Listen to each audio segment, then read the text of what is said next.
আসসালামু আলাইকুম। সংবাদে আপনাদের সবাইকে স্বাগতম জানাচ্ছি আমি নুসরাত। শুরুতেই সংবাদ শিরোনাম। ইরানের বিরুদ্ধে হাইপারসনিক মিসাইল ব্যবহারের পরিকল্পনা যুক্তরাষ্ট্রের। আবারও যুদ্ধ শুরু করব কিনা জানি না, ট্রাম্প। যুদ্ধ বন্ধে পাকিস্তানের কাছে ইরানের নতুন প্রস্তাব। ইরান যুদ্ধ শেষ, জানালো ট্রাম্প প্রশাসন। দর্শক, এতক্ষণ শুনছিলেন সংবাদ শিরোনাম। এখন বিস্তারিত। আপনি যদি ইসরায়েলের ধ্বংস চেয়ে থাকেন তাহলে চ্যানেলটি সাবস্ক্রাইব করে দিবেন এবং ভিডিওতে লাইক করে আপনার মূল্যবান মতামত কমেন্টে লিখে জানিয়ে দিবেন। এখন বিস্তারিত। যুক্তরাষ্ট্র নতুন ধরনের শক্তিশালী হাইপারসনিক ক্ষেপণাস্ত্র ইরানের বিরুদ্ধে ব্যবহার করার চিন্তা করছে বলে আন্তর্জাতিক প্রতিবেদনে দাবি করা হয়েছে।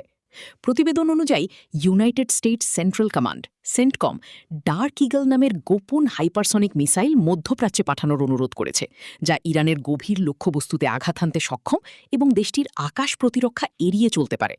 প্রতিবেদনে বলা হয়েছে, ইরান তাদের ব্যালিস্টিক ক্ষেপণাস্ত্র লঞ্চারগুলো এমন দূরত্বে সরিয়ে নিয়েছে যেখানে যুক্তরাষ্ট্রের বর্তমান মিসাইলগুলো কার্যকরভাবে আঘাত করতে পারছে না। তাই এই পরিস্থিতিতে নতুন অস্ত্র ব্যবহারের পরিকল্পনা সামনে এনেছে তারা। অনুমোদন পেলে এটি হবে প্রথমবারের মতো দীর্ঘদিন ধরে পরীক্ষাধীন ডার্ক ইগল ক্ষেপণাস্ত্রের বাস্তব মোতায়েন।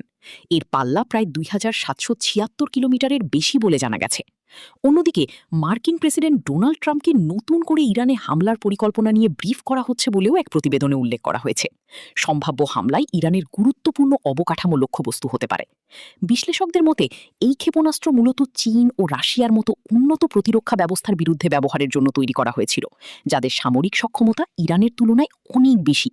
এদিকে সাম্প্রতিক ঘটনার মাধ্যমে ইঙ্গিত মিলেছে ইরানের আকাশ প্রতিরক্ষা ব্যবস্থার কিছু সক্ষমতা এখনও সক্রিয় আছে, যদিও যুক্তরাষ্ট্র দাবি করে তারা আকাশে আধিপত্য প্রতিষ্ঠা করেছে।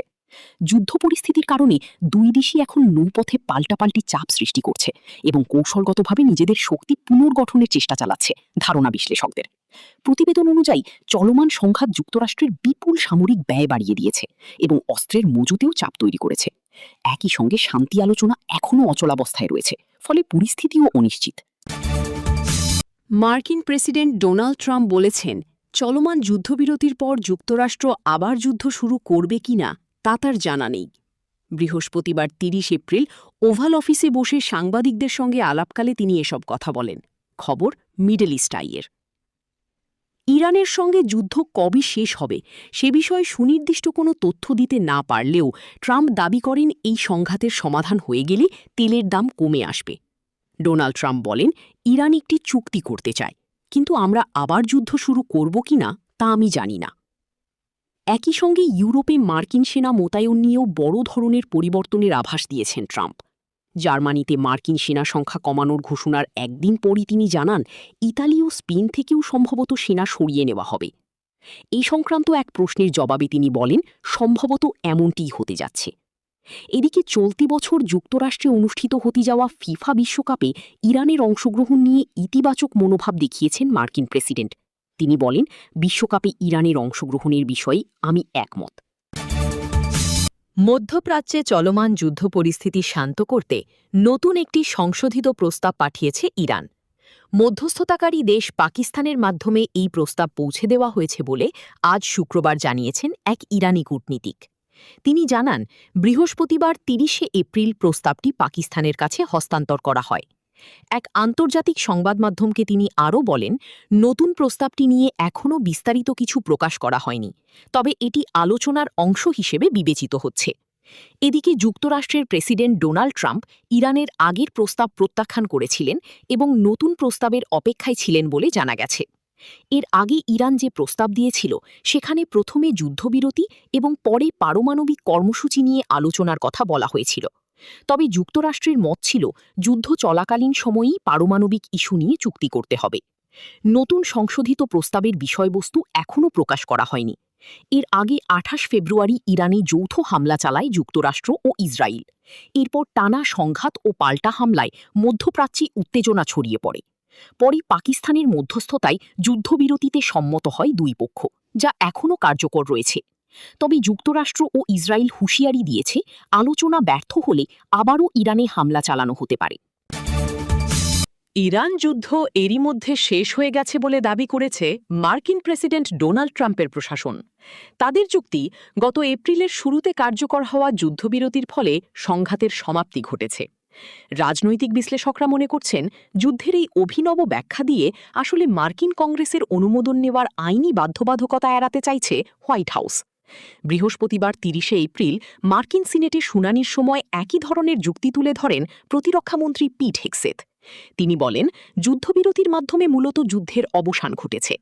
এই যুক্তিতে প্রশাসন দাবি করছে, ১৯৭৩ সালের ওয়ার পাওয়ার্স রেজলিউশন অনুযায়ী ৬০ দিনের বেশি সামরিক অভিযান পরিচালনার জন্য কংগ্রেসের যে আনুষ্ঠানিক অনুমতির প্রয়োজন ছিল, বর্তমান পরিস্থিতিতে তার আর দরকার নেই। নাম প্রকাশ না করার শর্তে প্রশাসনের এক ঊর্ধ্বতন কর্মকর্তা বলেন, আইনের ভাষায় বলতে গেলে গত ২৮ ফেব্রুয়ারি যে শত্রুতা শুরু হয়েছিল তার অবসান ঘটেছে।